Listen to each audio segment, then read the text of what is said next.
The benefit is that you can get the attention of any kid for 5 minutes in rapt attention. If we can't use that observation to further the mission of NASA and the things that we care about, we're not doing our jobs right. In many ways, Google and NASA are similar in that they're based on optimism. Pete Worden, who's my good friend, one of the directors at NASA, says that remember that space is hard. It's really hard. It's hard science. It takes an optimist to want to pull all this off, and I like that a lot. You have to be optimistic to want to send a man to the moon, to Mars, to explore every planet, to build a space station. You also have to be optimistic to believe that you can cover all the world's information, starting with borrowed servers in your Stanford dorm room. It's the same principle, and indeed, we're busy doing as best we can. Ed Lu, who's a Google employee, and I think the U.S. astronaut who's been in space the longest, I asked him sort of, what's it like? What did you do all day? He said, I looked at the Earth. I literally just loved to look at the Earth as it was underneath me. So what I was thinking about was, how can we get that? How can we get that feeling? Because if you think about it, every person that I know of basically looks at the world on their cell phone now. Right? How can we get that same passion that Ed had, that same feeling about the world around them, the sense of wonderment?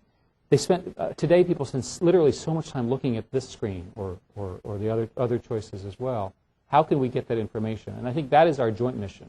How do we get this amazing amount of information that is being generated about the world and science and the things that can, how can we get that so that it is at the same level of rapt attention as Ed had sitting, spinning around, right?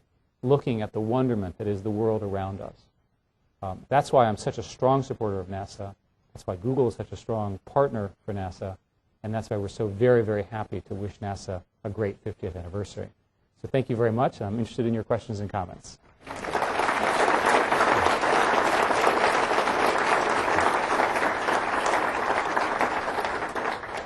We have our first question in the middle. Yeah,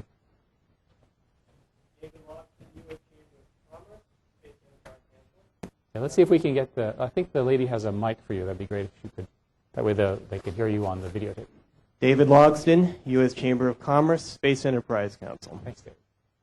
A few years ago, the futurist Alvin Toffler was at a conference, a space-related conference, where he mentioned that the information age was the third wave, that space was the fourth wave. In your mind, what do you consider the fifth wave? Is it a combination of space-related activities and applications coupled with information? What is your vision for the fifth wave? And with that vision, how can that be a stimulus for the economy? Most people that I talk to in this area actually believe that the next huge phenomenon that's going to hit us will be in biology, in biotechnology, the issues and opportunities that the genome, recombinant DNA, those sorts of things do. I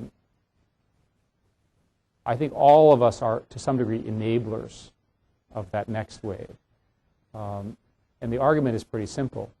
In order to do the kinds of things that we want to be able to do for health, society as a whole, improving a lot of the world, we're going to need the kind of information and computing power and networks and learning that's going on today in the other waves that you described.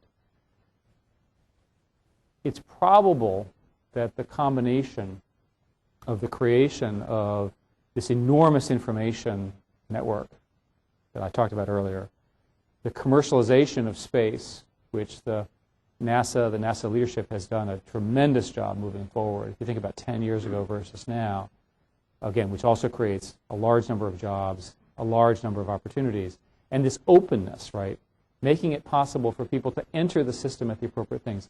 Both of those create very large numbers of jobs and probably a significant wealth opportunity for investors. A lot of people believe that as more and more of this stuff is done in the private sector, people will figure out a way to make money because there's economic value. In Google's case, for example, these satellite images that we showed you, we buy them from commercial satellite providers. They're making money and doing a great job for us, by the way.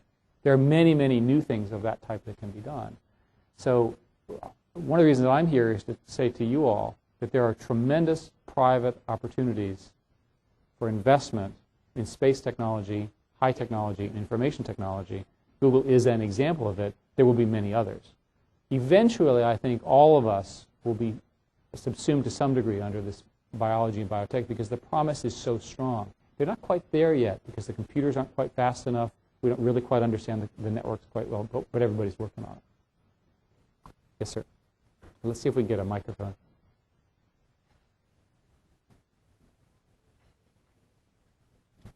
Matt O'Connell, DOI, one of those commercial satellite operators. We Perfect. get criticized for taking... And a partner. Thank Right. you.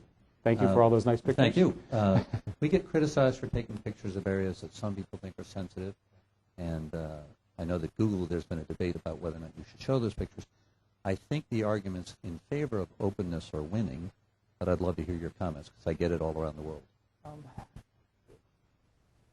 From a Google perspective, this question about public information, what's public, what's private, is turning into be one of the sort of central questions for the internet. And you all should know that there's a law that restricts, you certainly know this, commercial satellite imagery to a certain level of resolution, which we're governed by, and we meet that, obviously. So there, in fact, is some legislation and some regulation in this area. We've taken a position that's subject to meeting the law, and there are certain countries which have special terms which are even more restrictive with respect to commercial imagery.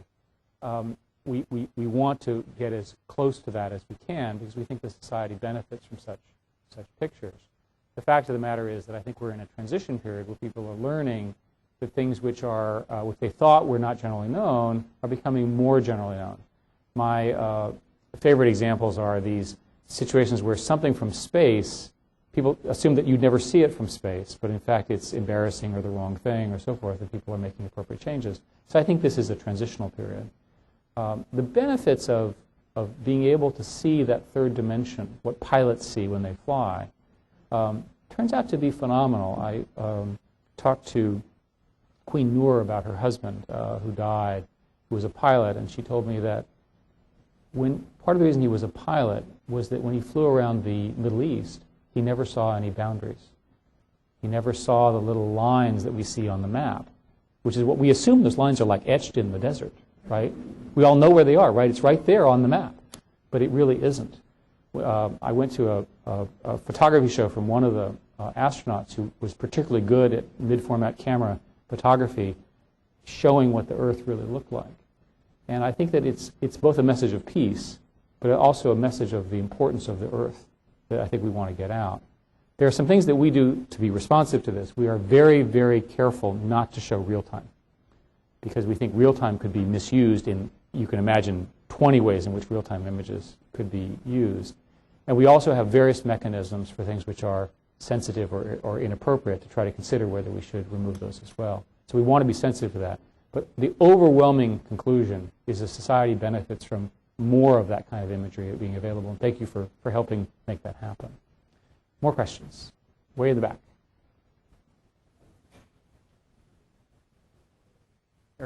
Chris Kemp out at Ames Research Center. Increasingly, collaborative technologies are free, and systems are increasingly being developed in open source, and it's hard to procure what's free. What advice do you have for federal agencies that are trying to use tools which are free? Let's do this again. The government, which has like $1 trillion deficit, can't buy something which is free. It has to buy something which costs